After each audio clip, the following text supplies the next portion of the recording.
Welcome to today's Inspired Talk, the intersection of money, mind, and meaning with Dr. Daniel Crosby. I am Seth Streeter, co-founder of Mission Wealth, and I'll be the moderator for today's timely program. We'll be recording this event, and we will email you top takeaways within a couple days, along with a video link. Dr. Crosby will present for approximately 40 minutes, and that will leave us 15 to 20 minutes for Q&A. Please do post your questions into the Q&A box at the bottom of your screen. The more questions that we ask, the more insight we will gain. Please use the chat box if you need any technical support or to respond to any questions Dr. Crosby gives us. You'll receive a survey at the end of the program, and we do greatly appreciate your feedback. Now I'll introduce Dr. Daniel Crosby. Educated at Brigham Young and Emory Universities, Dr. Crosby is a psychologist and behavioral finance expert who teaches about the intersection of the mind and markets. Dr. Crosby's first book, Personal Benchmark, Integrating Behavioral Finance and Investment Management, was a New York Times bestseller in 2014. His second book, The Laws of Wealth, was named the Best Investment Book of 2017 by Axiom Business Book Awards, and it's been translated into 5 languages. His latest work, The Behavioral Investor, is a comprehensive look at the neurology, physiology, and psychology of sound financial decision-making. Dr. Crosby constructed the Irrationality Index, a sentiment measure that gauges greed and fear in the marketplace. His work has appeared in the Huffington Post, wealthmanagement.com, and Investment News. He was named one of the 12 thinkers to watch by Monster.com and a financial blogger you should be reading by AARP. When he's not consulting on market psychology, Dr. Crosby enjoys fanatically, and maybe financially, following the St. Louis Cardinals baseball team and spending time with his wife and his 3 children. Dr. Crosby, thank you so much for joining us today. We look forward to you helping us shed light on what we may not be aware of when it comes to our investment biases and tendencies. Seth, thank you so much for the warm welcome. Thank you everyone for being here today. Seth did a fantastic job of introducing me. I am, of course, a psychologist who works in the world of wealth. And it's been a fascinating couple of years for people like me as we have navigated some of the most complicated, emotionally complex markets of all time. So it is my pleasure to be with you here today to talk about money, mind, meaning, and how they intersect and how you can make great decisions in times of financial uncertainty.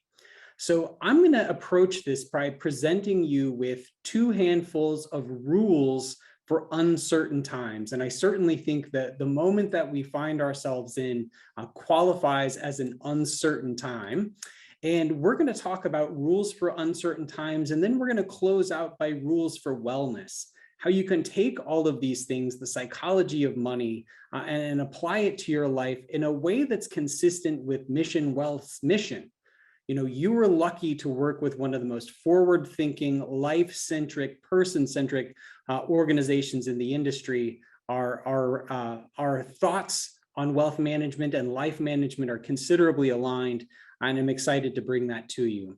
So the first rule that we're going to talk about today is that you control what matters most. So what do I mean by this? Well, when I am approached by individuals who want to know what I think the market is going to do, right? When I am approached by people who want to know what the market's going to do, the questions almost always focus on externalities. What's the Fed going to do? What's President Biden going to do? What's Putin going to do? What's going to happen in Ukraine? It's all of these things that are A, unknown, and B, more importantly, external to us. These are things over which we are powerless.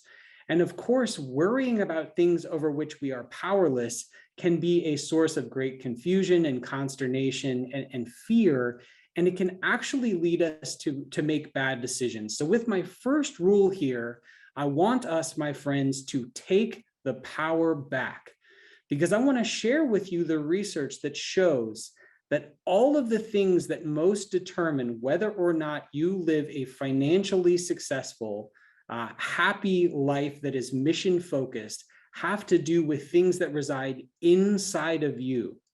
These are things over which you have control. And I'm speaking, of course, of your own behavior.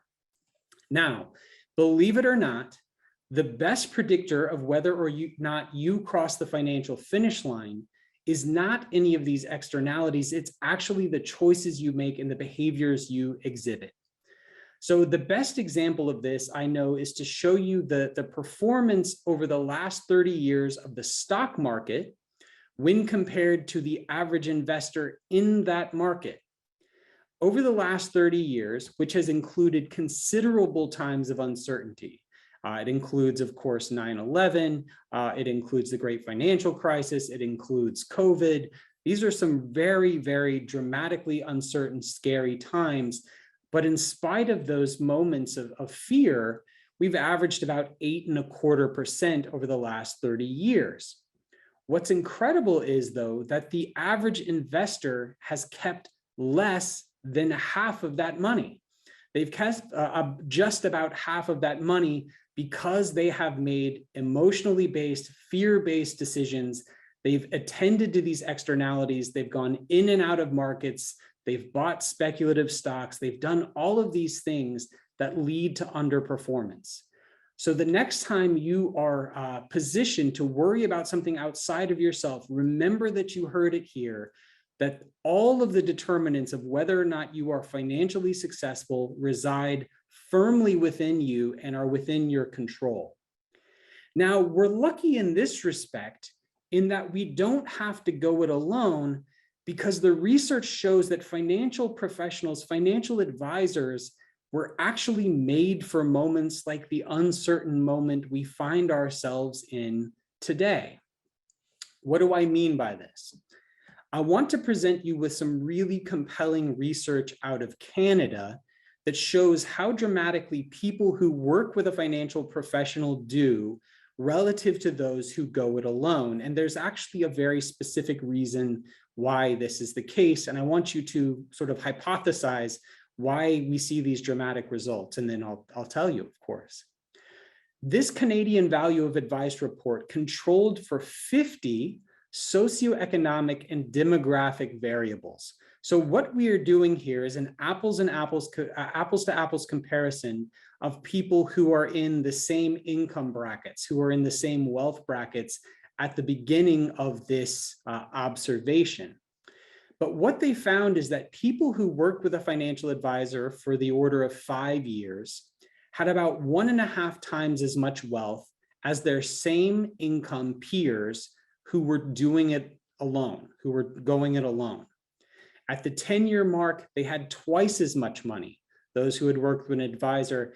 And at the 15-year plus mark, those who had a long-term relationship had 2.73 times the wealth of their same income peers who were managing their own money.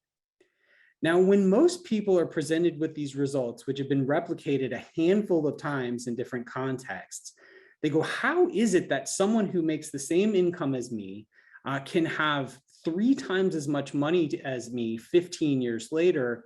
Well, this financial advisor must be putting them in hot stocks. They must have a crystal ball that can see around corners and know what's going to happen in the market. The truth is this: that's not the case. That's not what the research shows. The research shows that the greatest value that an advisor adds is helping that person manage this behavior, maintain this internal focus, this internal sense of control, and to avoid 2 to 3 enormous pitfalls over the course of their investment lifetime.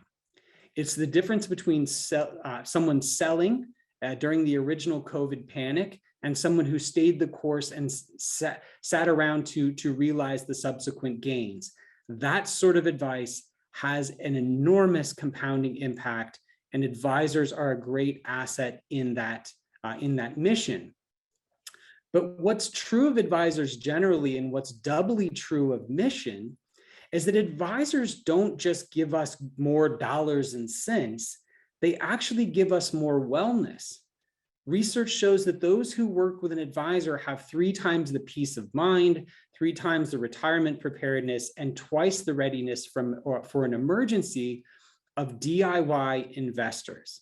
So you're buying peace of mind, you're buying happiness, and you're also getting some pretty staggering returns on average relative to people who are going it alone. So what's the upshot of all of this at a time of uncertainty like the one we find ourselves in today? Well, I would say to you that you should use your advisor for what he or she is good for. And that is to be a decisional coach.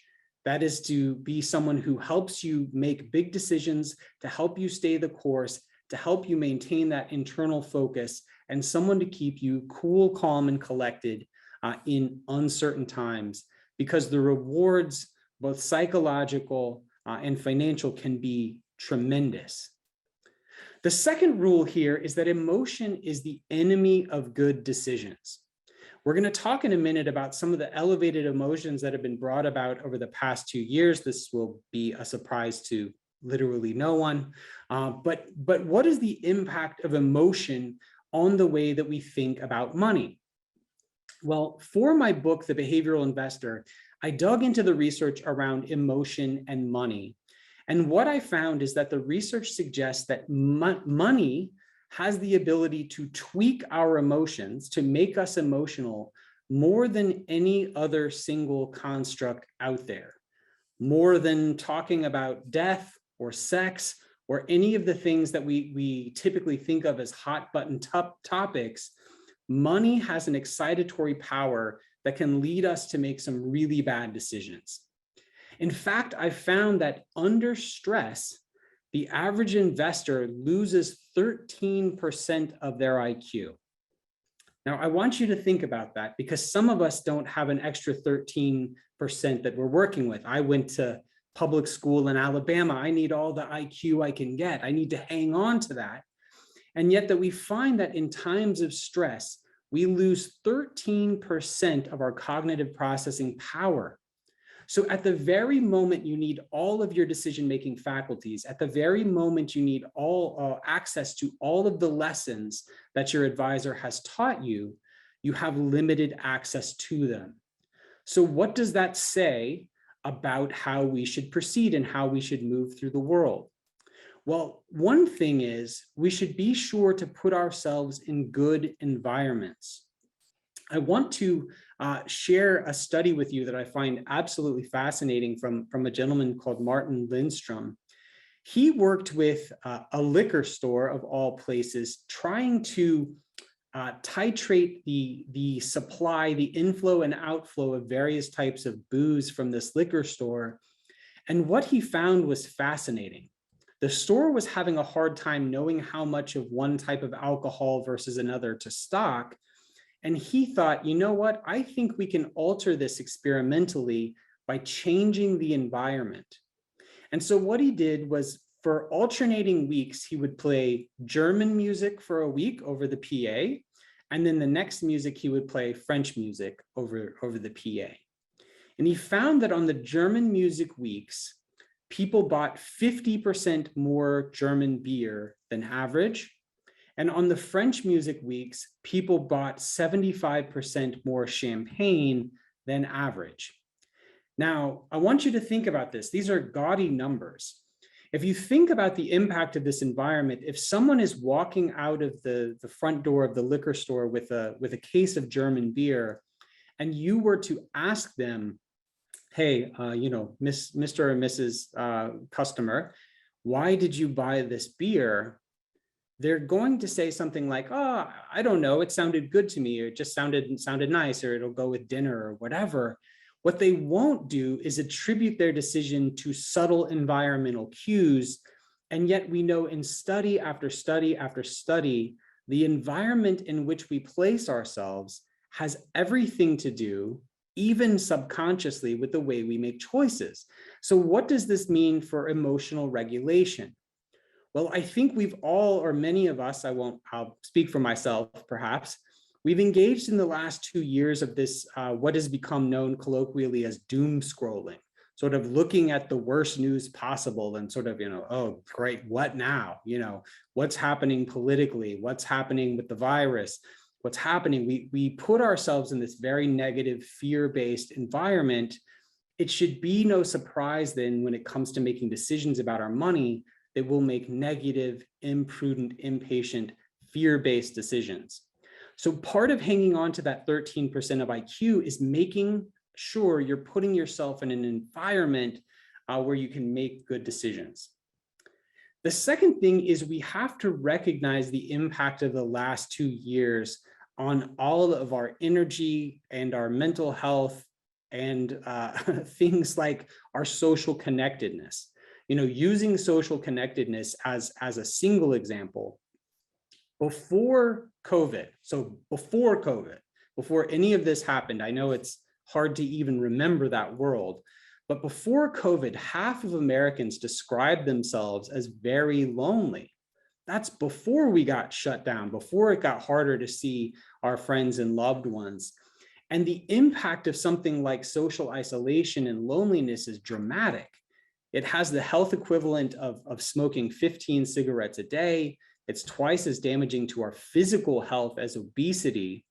So all of us, to a greater or lesser extent, have lived through a period of years where we have been isolated, we've been lonely, we've been uncertain, we've been scared, we've been cut off from our normal routines.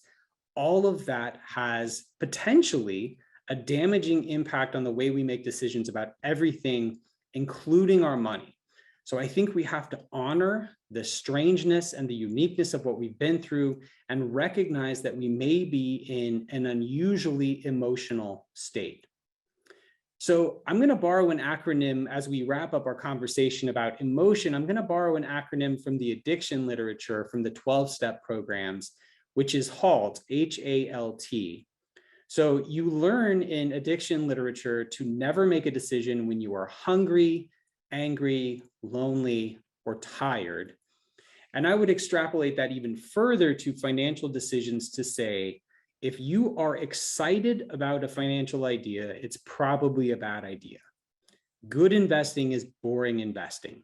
If you're fearful about your investments, it's probably imprudent. If you're super excited about something, it may well be imprudent.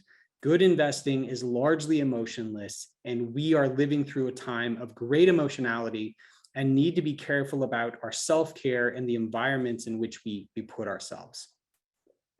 The next rule for uncertain times is to do less than you think you should.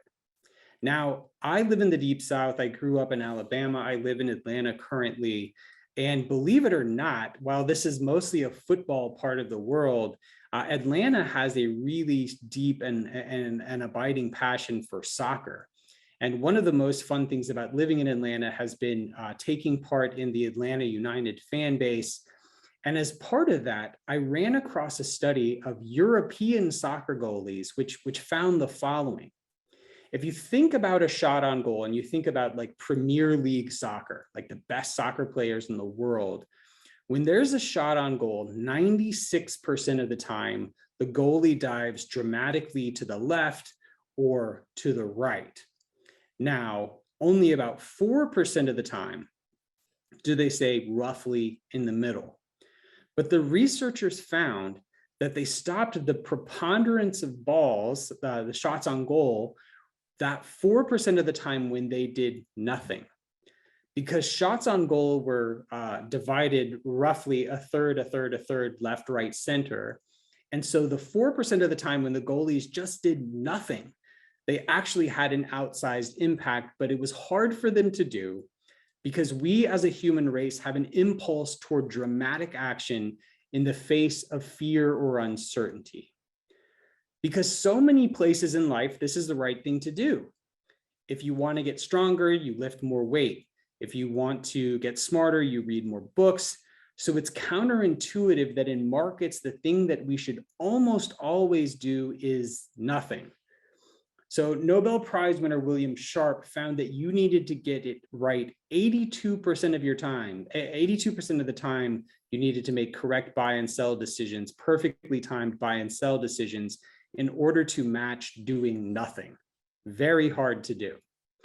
We also know that the vast preponderance of market moves happen a small majority of the time. So if you happen to be sitting in cash or uninvested during this time, you stand to lose out rather dramatically. But if you're unconvinced, I want to share with you one of my favorite studies, which I first became acquainted with in Jim O'Shaughnessy's excellent book, What Works on Wall Street. And this was a fidelity study that looked at the highest performing accounts and found that their highest performing accounts had two things in common. They were that the people in question had either died or that they had forgotten that they had accounts. I want you to think about this. We ascribe so much wisdom to sort of like making correct timing calls and, hedge fund geniuses and the sophistication surrounding great market moves. But in this study, the best predictor of success was death and forgetfulness. So we really need to take a lesson from these goalies. And in the face of fear, in the face of uncertainty, we don't need to flail about to the right and to the left. We need to stand our ground, stay tuned into our mission, and stay centered.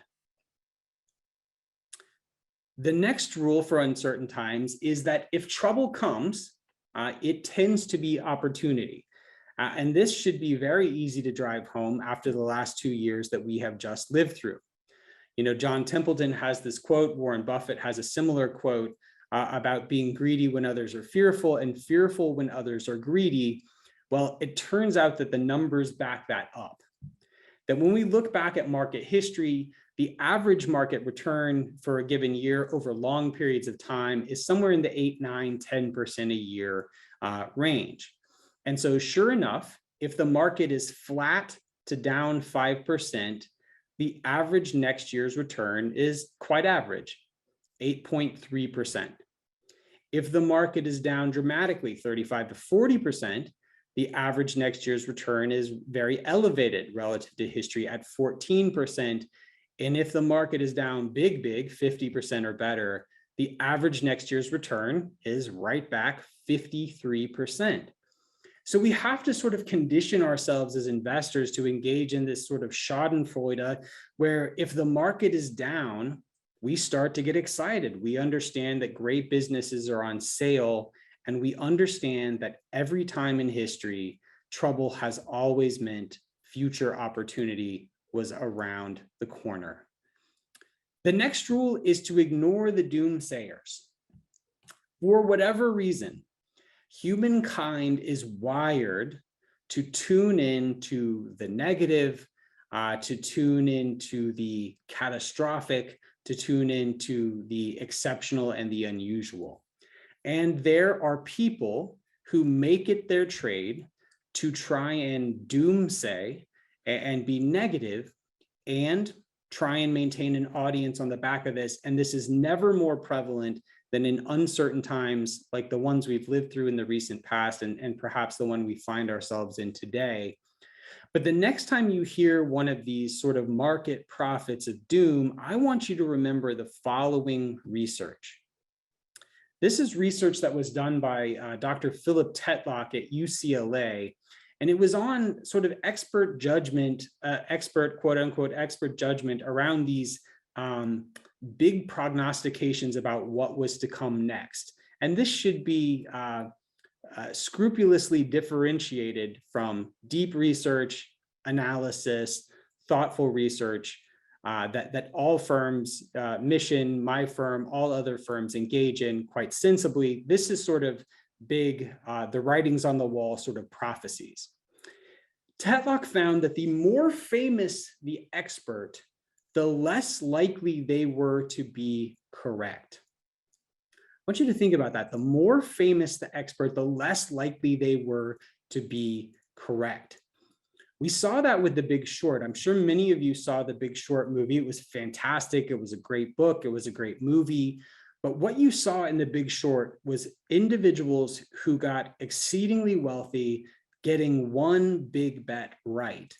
But they have tended to be wrong ever since and have been beaten and outpaced handily by thoughtful, well-diversified mom and pop investors like the kind who are on this call. The follow-on finding from Tetlock was the bolder the past prediction, the worse the future prediction tended to be. So at times like this, you start to see these things, you start to see articles like this surface. This market genius called the great financial crisis. Hear what he has to say now. And when you see something like this, I want you to remember that the bolder the past prediction, the worse the future prediction tended to be, because the future is on average pretty average.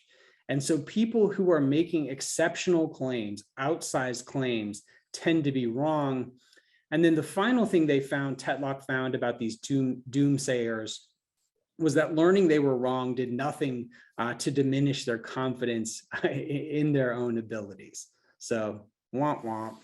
So why is it then that we want this expert advice? Why do we find it so alluring? Well, there's research that's done when individuals watch cable financial news. Okay, so think about being hooked up to an fMRI machine that measures your brain activity while watching your favorite cable financial news program. So I won't name names, but you know that many of these experts yell and scream and pound the table and are quite emphatic.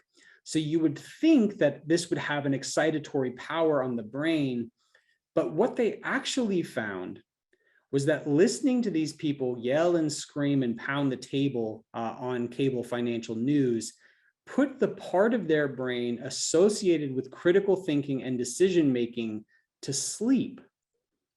Now, how is it that a talking head yelling and screaming at us can have a calming effect on our decision-making faculties? Well, what it does is it says that the thinking has been done for us. Our brains weigh 2 to 3% of our body weight, and yet they account for about a quarter of our caloric expenditure in a given day. So our brains have this sort of outsized caloric spend. And so we're always looking for ways to sort of draft off of the opinion of someone else. And that's what we do when we tune into a cable financial news expert. Now, these quote unquote experts have a horrible track record. And so what we need to do is to get the same benefits, get the same calming benefit, but get it through true expert advice from an individual who knows us, knows our mission, knows our goals, knows our family, knows our risk appetite, and can give us one-on-one individualized recommendations and not scream into the void, right? We want this. We want to worry less, but we just want to get the right kind of experts on board. This is the shortest rule that I'll talk about, and I'll pick on guys a little bit, but I feel like that's fair when you see the research. The next rule is that the rules apply. It has been a singular couple of years. It has been a weird couple of years, a topsy-turvy couple of years. And in such uncertain times, it can become easy for us to say, look, the old rules don't apply. I know I'm supposed to buy and hold. I know I'm supposed to be patient. I know I'm supposed to stay focused on my goals, but things have gotten weird, so the rules don't apply anymore. And a lot of this is based on the psychological construct called overconfidence, which is effectively saying, yeah, that works for other people, but I'm different. Now, men and women are both overconfident, but men tend to be a little bit more overconfident. So in a spirit of good humor, I'm going to pick on the fellas here for a minute. Research I did for my book, The Laws of Wealth, a study of 700 men found that 95% of these men thought that they were funnier than average, 100% of the men thought that they were friendlier than average, and 94% of the men thought that they were better looking and more athletic than average. Now, my dudes, my guys, this is not how averages work, right? We can't all be friendly and look like Brad Pitt and be hilarious, right? And women are usually in the 70 to 80th percentile, but again, same sort of effect, dramatically overstating their own skill. We do this as a human race, and it helps get us out of bed in the morning. We think we're luckier than average. We think we're smarter than average. We think our stocks are going to go up while everyone else's are going down. This is something we do, and we have to overcome it. So all of the rules apply. It may have been a weird 2 years, but the rules of good money management remain the rules of good money management, and we have to stick with them in good times and bad. Now, the next one is probably my favorite, and is absolutely consistent with the mission of mission, right? And this is about remembering your why, or putting your values and your goals at the center of how you make financial decisions. So from 2007 to 2011, obviously some very rough years in the market there. So when we look at equity flows, so this is a technical term for how much money is entering or exiting an asset class. So the flows to most stock funds over this time were decidedly negative, right? People were pulling money out of the market was crashing, people were scared. And of course, in March of 2009, the market turned and bottomed in March of 2009. But this study went from 07 to 11, a couple of bad years, couple of good years. And what we found was that from 07 to 11, people were pulling money out of stocks in every vehicle but one. Every investment vehicle but one, they're pulling money out of stocks, they're taking risk off the table, and frankly, missing some dramatic gains as a result. The one vehicle in which people were able to remain invested was their kids' college funds. So how is it that people were able to be brave and to make the right moves and to maintain their sense of rules-based investing in the face of all this fear? They had a yes that they loved that was bigger than the no of their fear. And this is central to mission's go-to-market. This is essential to mission's philosophy, and it's essential to making great financial decisions. Now, here is my why. That's my family. Now they're a little bigger. This is pre-COVID. They're a little bigger now after all the sourdough we've been baking. But this is my wife and my 3 kids, and they are my why. And I'll use them to illustrate a powerful concept. The powerful concept is this. There was a fantastic study. In fact, it's my favorite financial study of all time because it demonstrates the power of putting your values and your mission at the center of how you think about and act with money. It compared, it was done on a group of low-income wage earners. This is people working fast food and other restaurant, sort of low-wage employment, where they're literally just scraping by. They do not have a lot of excess money, and they were trying to help these folks get to a savings goal, trying to help them create a rainy day fund. And it's legitimately very hard because they're making $8 or $9 an hour. It's very, very tough, right? So they try everything, try rewards, try punishments. None of this stuff works. Finally, they try the following. They were using an online bank account. The researchers were to monitor the inflow and outflow of the money and sort of measure what was going on experimentally. And they programmed it so that when these folks logged into their bank account, a picture of their family or their kids flashed up on the screen for 5 seconds before they were able to transact business. Okay, so for 5 seconds, you got to look at a picture of your kids or your wife or your husband or whatever before you're able to do anything with your money, right? Very simple, free. But what we found was that what the researchers found was that people who looked at a picture of their children for 5 seconds before making a financial decision saved more than 200% more than a control group. They remembered why they were doing this whole thing, right? They had a yes burning inside of them that was bigger than that no, and it allowed them to make the right decision. So as I begin to close up here, I want to present you with one final framework. We talked at the outset about what a tough couple of years it's been, how hard it's been to find footing. And you've also heard today me talk about how things like excessive emotionality and stress and fear, and even the way you eat and the exercise you're getting can lead you to make really good or really bad financial decisions. And I want to close out by presenting you with a 5-part system for thinking about your own wellness, right? And this is going to help you in life, and it's also going to help you make great financial decisions. So when psychology was this nascent, baby discipline, all we did was study negativity. We studied lack. We studied mental illness. We studied sadness and depression and anxiety. And it's only in the past 30 or so years that psychology has said, hey, in addition to studying what makes people sick, we should probably also study what makes people well, what makes people happy, what makes people thrive, what makes them great leaders. And a gentleman by the name of Dr. Martin Seligman has been at the forefront of this research, and he created what he found, his findings are summarized in this PERMA model, which is a 5-step model for human thriving.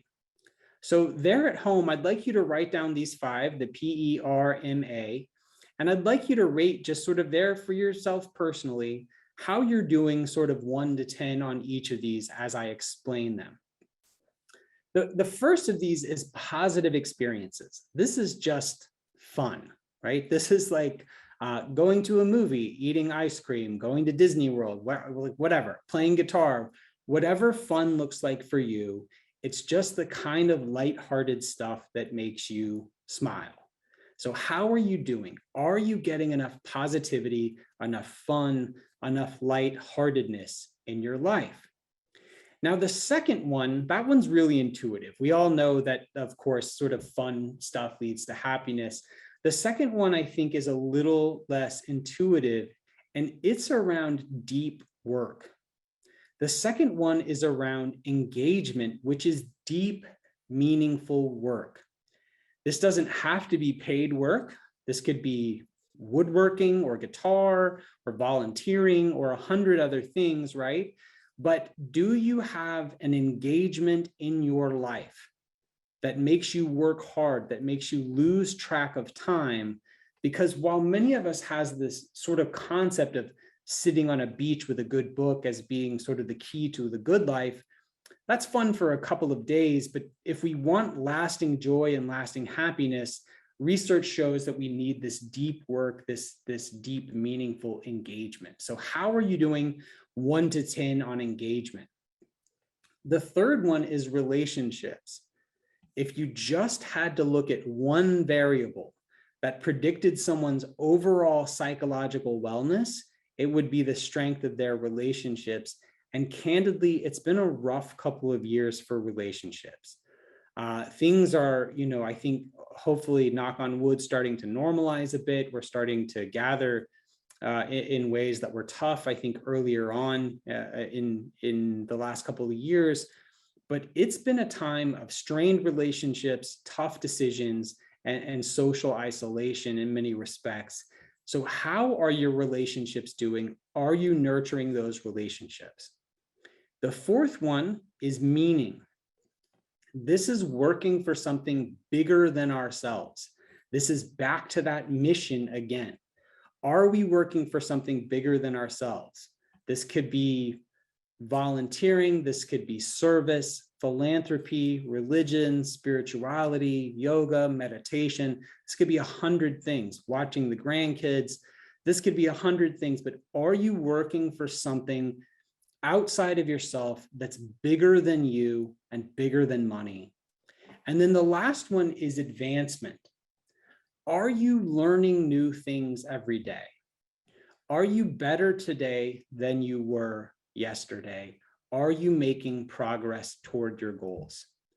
These 5 things taken together determine your level of thriving, your level of meaning, right? Your level of happiness.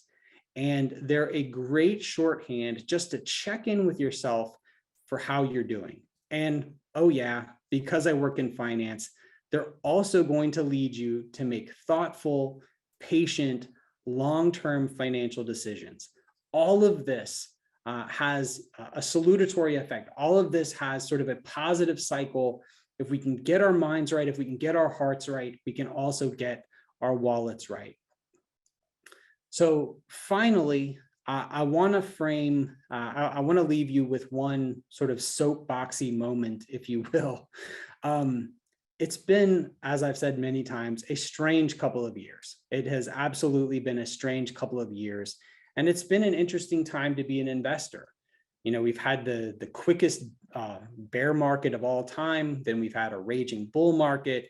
You know, more recently, we've had some choppiness and some uncertainty. But for me, the thing that keeps me on the course is that investing is fundamentally a belief that humanity will move onward and upward in the years to come. That's what investing is in a nutshell. Investing, planning, all of these things are a bet on an optimistic future.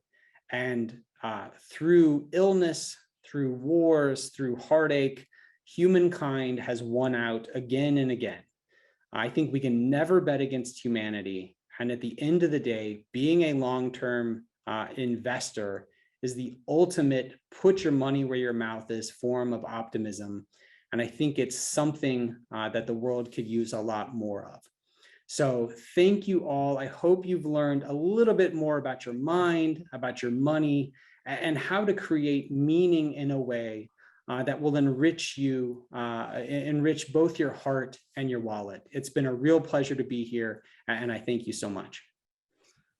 Thank you so much, Dr. Crosby.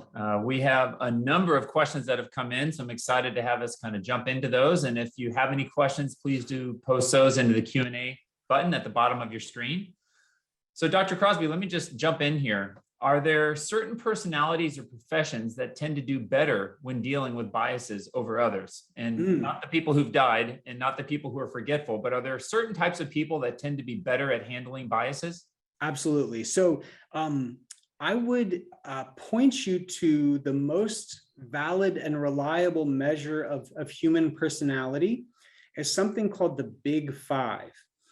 And I'll run through it very quickly. It's far better than the Myers-Briggs and some of these others that people love, which I love too, by the way, but this one's far more valid and reliable. So the Big Five spells out ocean. So we have openness to experience, which is how much do you like to try new things versus sort of rely on tradition. We've got conscientiousness, which is effectively sort of like how structured and planful are you. We have extroversion, which is of course sort of the extroversion introversion scale.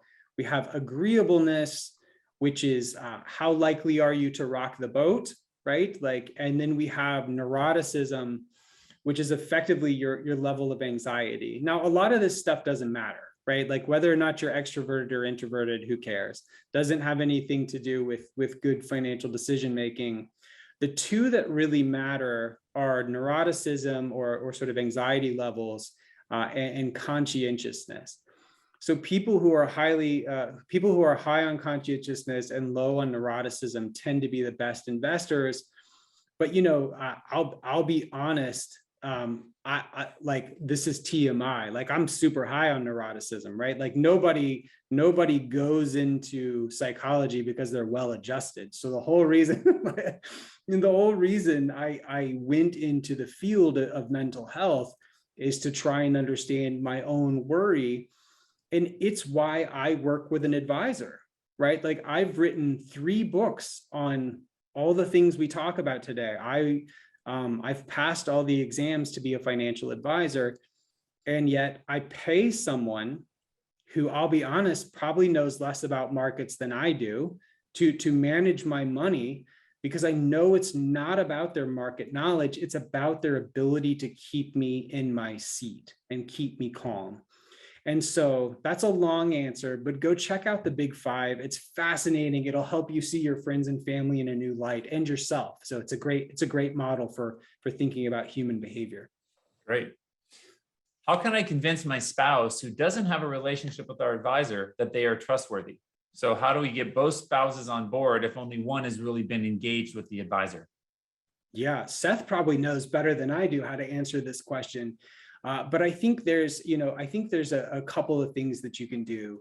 And I think one of the most powerful things that they can do is to have a relationship outside of work, to try and connect outside of work. So when I work with some of the best advisors in the business, and I'd say about 80% of them spend considerable time with clients outside of work, especially where there could be sort of a trust rupture like that.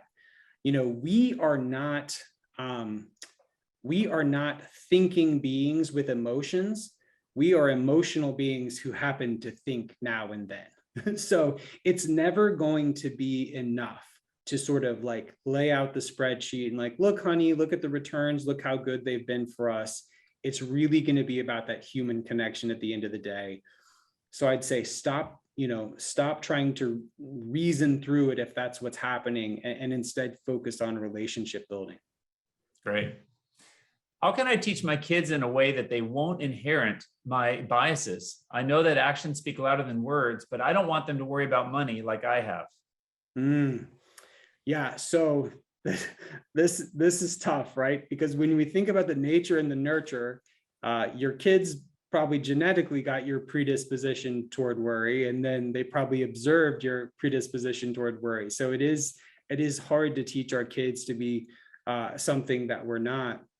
But one of the things that I would say is just about awareness and identification.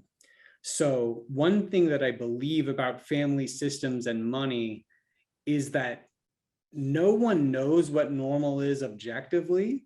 And so people just assume whatever they grew up with is the normal money attitude. And then you only become aware of differences in thinking about money when you say get married or live with someone, and you go, oh, look, my partner sees the world differently than I do. So I think I would highlight, look, mom and dad worry, we worry about this more than we ought to, and we don't like it. And I also think where there's education, there's empowerment, there's going to be less worry. I think a lot of folks worry about it because they don't feel like they can get their hands on it. So I think a combination of calling out the specific biases and the specific sort of elevated worry that you experience, and telling them that you wish something different for them, and pairing that with sort of deep knowledge and financial education is a powerful 1-2 punch. Got it. What would you say are the most detrimental biases for the average investors? Yeah, there's no question that it's overconfidence, right? Because I'm overconfident that it's overconfidence, because there's overconfidence is sort of the granddaddy of all biases, because it's the bias that emboldens every other bias. It's only when you see that, like, hey, the rules do apply to me, and maybe I'm not that great, and maybe I'm not special and not different, that you're able to have a sufficient level of humility to do things like outsource and do things like automate that are the hallmarks of great investing behavior. So in my book, The Behavioral Investor, there's this universe. Some of you have probably seen this codex. I think it's called the Codex of Cognitive Biases. And it's this picture of the brain with like a jillion different biases around it. There's over 200 now. But what I did in my book, The Behavioral Investor, was I took these 200 biases and said, look, they don't all have unique explanatory power. There's basically 4 that sort of underpin everything. It's ego, which is overconfidence in its many forms. There's emotionality. There's attention, which is sort of our tendency to confuse things with loud, with things that are likely. And then there's conservatism, which is our being status quo prone, our being risk averse, our being scared. And so these 4 things cover basically the waterfront, but ego is the most insidious of them all. Thank you. Are there recent studies that have measured the increase in financial stress Americans are experiencing since COVID? And for those who are experiencing this increased stress, what suggestions do you have for them other than work with an advisor? Yeah. So the American I'm 42. The American Psychological Association, for about my lifetime, I believe it started the year I was born, has studied the number one stressors in the lives of Americans. And would you believe that every single year, money is the number one stressor? So we know that ticked up during COVID. We know that calls to suicide hotlines tripled in 2020. We know that anxiety and depression rose to stratospheric levels as people lost their ability to plan. They lost their social support networks and lost their jobs in many cases. And so, yes, there is research to suggest that stress is always bad. It's always, financial stress is always the biggest stressor every year since we've started measuring it. And things have gotten worse since then. So there's three things that I would tell you, to do. One is work with an advisor. So that's been ruled out. The second thing is I would go back to that PERMA model to look at those 1 through 10 and find where you're deficient, find where you're not as strong as you'd like to be. Do you need to introduce more lightheartedness into your life? Do you need to strengthen your relationships? Do you need to do a better job of tracking your goals? Like, all of these things are powerful. And that's kind of the DIY approach. And then I would say, go to therapy. I mean, the outcomes literature on therapy is staggering. Therapy is enormously effective. Talk therapy is more effective for curing depression and anxiety than like cholesterol drugs are for writing cholesterol levels. It's enormously effective. So, it's a big part of my mission to, even though I work in finance now, to destigmatize mental health. And so working with an advisor is powerful. Using this PERMA model to make adjustments to your own life is powerful. But don't be afraid to go work with a professional, because all of the research shows that it works. Thank you. Another question here with spouses. How can you navigate working with spouses when one is more trusting in the process while the other is stuck in the minutia and constantly worrying, changing their thoughts on investing, and trying to beat the market? So we have something coming out, something I've developed that I'll put in front of Seth as soon as it's out, probably middle of this year. And it's something we call the Money 20. So the Money 20 is 20 questions that get at the heart of couples' financial disagreements. We effectively studied, what do people fight about when they fight about money? And we found that the biggest thing that people fight about is whether money was best used to secure tomorrow or enjoy today. The second most prevalent concern that people had was, is this money for us, me and you, or is this to sort of bless the larger family or the community, right? Like, do we help grandma out if she needs money for the old folks home, whatever? Like, do we help our kids go to college? So there were these 5 different categories that were communication differences, sort of conceptual differences. And the thing that I will say is, the thing that's powerful about the Money 20 is when we don't illuminate these differences, it can be easy to look at our partner and go, they're being a pain in the butt, or they're being obstinate. When really, a lot of times what they're doing is acting out a money script from their childhood, often that served them in a different time and place. And so what we do, think about this number one issue, is money best used to seize the day or sort of secure the future?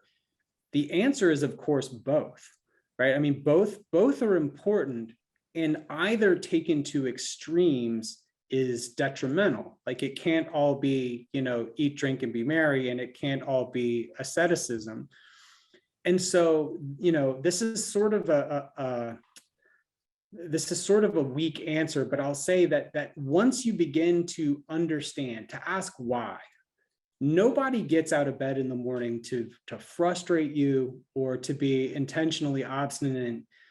Oftentimes these attitudes are rooted in patterns that have worked historically. And so rather than judging or getting upset about those attitudes, which I really do believe in everyone's case is almost always well-intended, seeking to understand them. It doesn't mean they're right? I mean, it doesn't mean they're adaptive or they're right, but it's only once you understand where someone's coming from and have empathy for why they feel that way, that you're sort of able to have that further conversation around like, hey, how is this serving you? How is all the jumping in and out serving you? And is it working? Because all the research I presented today says it doesn't. And so the thing I would say is all behavior is rational when you dig deep enough. It doesn't mean it's serving you well, right? It doesn't mean you should keep doing it, but there's a reason. Like nobody's just doing this to be obnoxious. There's a reason they're doing it. And once you understand that and can empathize with it, you can then move on to a larger discussion about how it's serving them. Thank you. Do you feel any media when it comes to the markets is productive to follow? So I'll go back to my PhDs in clinical psychology, and I cut my teeth working with women with eating disorders. I got into the industry to help folks with eating disorders. And the first thing that we would do when I worked at this inpatient eating disorder clinic was we would train the women on how to be thoughtful consumers of media. Because especially in the case of women, women in the popular media have been, airbrushed and objectified and sort of painted in a way that has a very specific end in mind. It's to whatever, sell purses or makeup or whatever the case may be. And we sort of made them educated educated consumers of media so that they could sort of push back on the popular conceptions of women's beauty in the media and embrace a more realistic thing. The last time I wrote a book, so 3 or 4 years ago when I wrote The Behavioral Investor, I was appearing on a large financial news show, and I'm there and like, I'm wearing tweed and like tortoiseshell glasses because I'm a psychologist and I got to look the part. And I have the little earpiece in where they're counting me down. And the producer goes, 5, 4, 3, don't be a nerd, give us something good, 2, 1. And then I'm on and I'm just like shocked. But that tells you everything you need to know about financial media. They didn't say, give us thoughtful, well-reasoned, intellectually supported arguments. They said, don't be a nerd, give us something good. And so there's an incentive problem. Most financial media has an incentive to sell ads and get clicks and eyeballs. And so just the same way as I educated these folks with eating disorders about how to properly consume media, you need to be an informed consumer of financial media. They're not there to help you reach your financial goals. They're there to drive clicks and eyeballs. And when you understand that, I think, and you understand the incentives, you become a more informed consumer. So is it all useless? No. But once you understand sort of the profit motive and the way that these folks get compensated, you become a more savvy consumer of that media. Absolutely. Okay, one final question here, and then we'll close. What are your thoughts on ESG-based investment strategies, in particular the environmental? Yeah. So I have a podcast, and I've had a number of ESG Seth's coming on my podcast soon, and we've had a number of ESG experts on. So I think ESG is powerful for a couple of reasons. First of all, there's the what gets measured gets done reason. We learned a few years ago that corporations that have equal female representation on their boards dramatically outperform organizations that don't have adequate female representation on their boards. And so once we knew that and we started measuring it, we started getting greater gender equity on corporate boards. So in the sense that we started to pay attention and we started to measure it, good stuff happened. I think there's also just the sort of nuts and bolts benefits, especially of shareholder ESG, especially of just voting your shares in a way that's consistent with the world you want to live in. And then the last thing that I'll say is there's a behavioral benefit to investing with ESG. You think about the picture of my family study, right? The study about focusing on your values. When you think about aligning your investing life and your financial life with a way that's personally meaningful to you, it becomes far stickier than just some sort of video game pinging up and down and you trying to time it. So I'm a big proponent of it, not only to help the earth, but also to sort of measure things that matter and try and shape the world that way. And then finally, and most significantly for my world, to drive good behavior. Right, and engagement. They tend to be more engaged when they're aligning their investments with their values. Yeah. Well, Dr. Crosby, thank you so much for sharing these valuable insights. And here's to all of our increased awareness when it comes to some of our unconscious choices around money and investing. So thank you again. I would love to invite everyone to join us for our next Inspired Living program, a Wisdom Share virtual event, Reimagining Your New Year, on February 10th. In this program, Mission Wealth advisors and clients like yourselves will share our best ideas for making 2022 a positive year. So if you've ever wondered what works best for your peers when it comes to having fun, staying healthy, feeling balanced, or those different factors that Dr. Crosby spoke about, relationships, meaning, this is a great opportunity to hear crowdsourced ideas and make this the best year ever.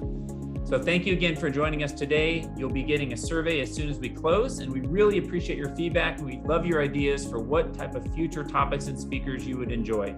This will adjourn our meeting today. Have a wonderful day.